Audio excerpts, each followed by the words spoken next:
টাঙ্গাইলের কোনো free fire প্লেয়ারকে যদি জিজ্ঞাসা করা হয় তোমাদের জেলাতে কি কোনো বিবেস প্লেয়ার আছে, তখন তারা গলা উঁচু করে গর্ব করে বলে আমাদের টাঙ্গাইলে একজন বিবেস প্লেয়ার আছে যাকে কিনা পুরো বাংলাদেশ চিনে, যে কিনা এই বাংলাদেশকে রিপ্রেজেন্ট করার জন্য নিজের নামটাই দিয়েছে বাংলাদেশ টপ 1। নাটোরের কোনো ফ্রি ফায়ার প্লেয়ারকে যদি জিজ্ঞাসা করা হয় তোমার জেলার বিবেস প্লেয়ার কে, তখন তারা গর্ব করে বলে বাংলাদেশের সেরা স্নাইপার কিং কুরুল গেমিং হচ্ছে আমাদের নাটোর জেলার। কুষ্টিয়ার কোনো ফ্রি ফায়ার প্লেয়ারকে যদি জিজ্ঞাসা করা হয় তোমার জেলার বিবেস প্লেয়ার কে, তখন তারা পাল্টা প্রশ্ন করে বলে কেন তুমি জানো না, the black diamond bang bang it's Kabbo gang. It's Kabbo শুধু কুষ্টিয়া জেলার না, পুরো বাংলাদেশের নাম করা বিবেস প্লেয়ার। গাইবান্ধার কোনো ফ্রি ফায়ার প্লেয়ারকে যদি জিজ্ঞাসা করা হয় তোমার জেলার বিবেস প্লেয়ার কে, তখন তারা বলে ওঠে এটা কি আবার বলা লাগে, বাংলাদেশের সবচেয়ে বেশি সাবস্ক্রাইবার ওয়ালা গেমিং ইউটিউবার হচ্ছে মিস্টার ট্রিপলার, যার ফেস রিভিল দেখার জন্য অপেক্ষা করে আছে কোটি কোটি মানুষ, যিনি কিনা শুধু আমাদের গাইবান্ধাতে না পুরো বাংলাদেশের নাম্বার 1 বিবেস ইউটিউবার। খুলনার কোনো ফ্রি ফায়ার প্লেয়ারকে যদি জিজ্ঞাসা করা হয় তোমার জেলার বিবেস প্লেয়ার কে,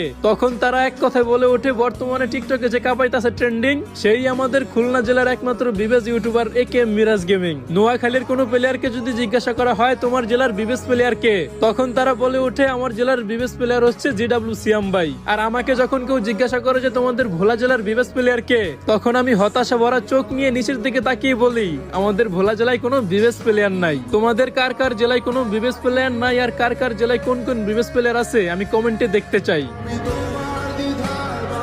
তোমরা যারা কম দামে খুব